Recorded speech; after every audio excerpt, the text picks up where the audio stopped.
Assalamualaikum warahmatullahi wabarakatuh. Pemirsa dimanapun Anda berada, sekarang ini saya berada di sebuah lokasi, yaitu makam dari salah satu sesepuh dari Tegal ini, yaitu Ki Ageng Onggowono, yang makamnya seperti ini, yang dikelilingi oleh batu bata, dan ini adalah gapuronya. Batu batanya ini kalau diukur setinggi 120 cm, kemudian kalau diukur panjangnya dari kiri sampai dengan kanan, maka diperkirakan ada sekitar 7, kemudian ini kira-kira 3 meter, dan ini adalah 7, sehingga kurang lebih adalah antara 17 meter persegi. Pemirsa dimanapun Anda berada,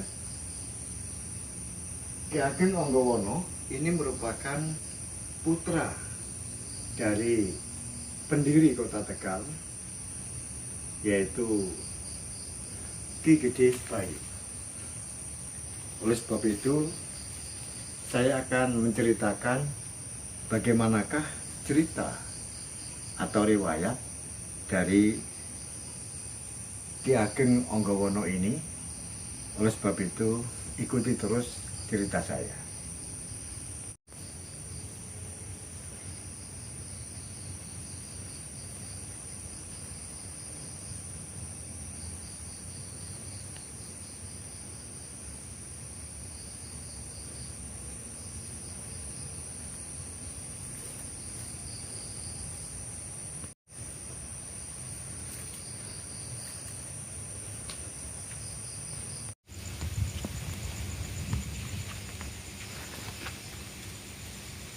Pemirsa dimanapun Anda berada, di sini makam Ki Ageng Onggowono ini merupakan gapuronya.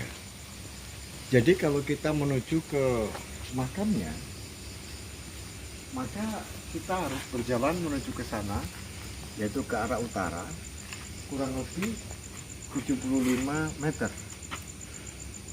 Dan ini merupakan kompleks dari pemakaman. Lihat, kalau kita menoleh ke sebelah kiri, maka kurang lebih ada sekitar 75 meter lah. Kemudian ke barat kurang lebih ada sekitar 80 atau 90 meter.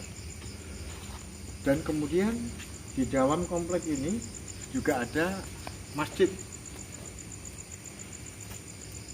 yang mana masjid itu juga peninggalan dari Ki Ageng Onggowono.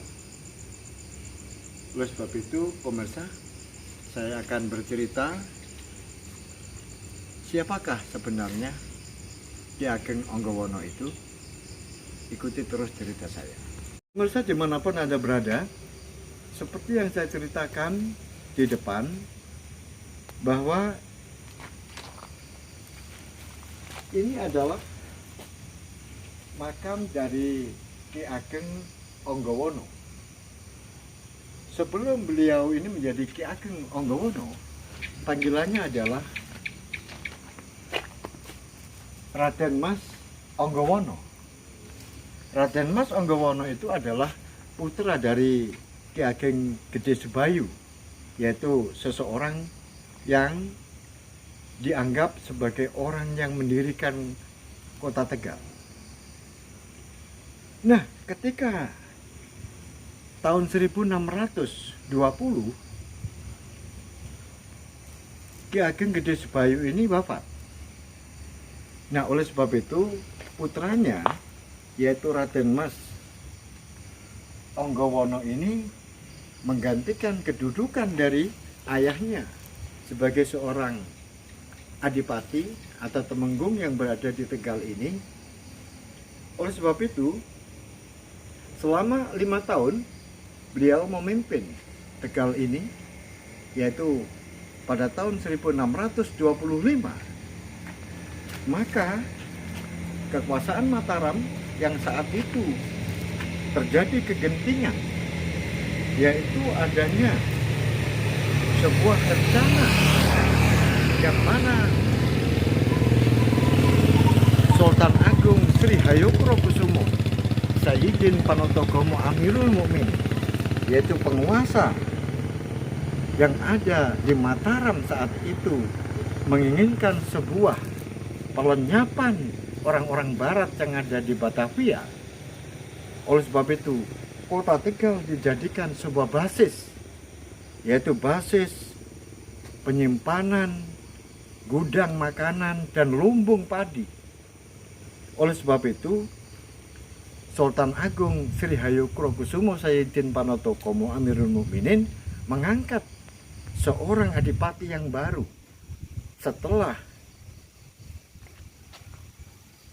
adanya sebuah kegentingan itu, dan Ki Ageng Onggowono diangkat sebagai sesepuh untuk mengurusi masyarakat di Tegal, sedangkan adipati yang lain yang ditunjuk oleh Sultan Agung adalah mempersiapkan tentang lumbung-lumbung pangan dan lumbung-lumbung padi yang dipersiapkan untuk perang melawan VOC yang ada di Batavia. Pemirsa dimanapun Anda berada, akhirnya pada tahun 1628, yaitu setelah 3 tahun Ki Ageng Onggowono ini sudah lengser dari jabatannya dan wafat, yaitu 1625, maka pada tahun 1628 kemudian VOC diserbu oleh Sultan Agung Sri Hayokrokusumo dengan 3 pimpinan, yaitu yang pertama adalah Temenggung Suro Agul-Agul, yaitu yang berasal dari Kendal, kemudian dibantu oleh Laksamana Baurekso yang berasal dari Kendal, yang berasal dari Tegal, dan Adipati Ukur yang sedang ada di wilayahnya, yaitu Cianjur. Tetapi sayang, perlawanan Sultan Agung, perlawanan Mataram itu mengalami kegagalan karena kurang adanya sebuah koordinasi yang baik, dan akhirnya pada tahun 1629 penyerbuan ke VOC diulang kembali dan kota Tegal dijadikan lumbung pangan dan lumbung-lumbung padi untuk persediaan akomodasi tentara atau prajurit-prajurit Mataram. Tetapi sekali lagi, karena komunikasi dan koordinasi yang masih kurang baik, akhirnya Mataram tetap kalah melawan VOC. Tetapi Jan Pieterszoon Koen, pimpinan VOC, bisa dikalahkan atau bisa mati atau terbunuh. Demikian pemirsa dimanapun Anda berada, jangan lupa dukung saya, berikan saya like, berikan saya subscribe, dan jangan lupa hidupkan loncengnya supaya tidak ketinggalan video-video saya. Thank you.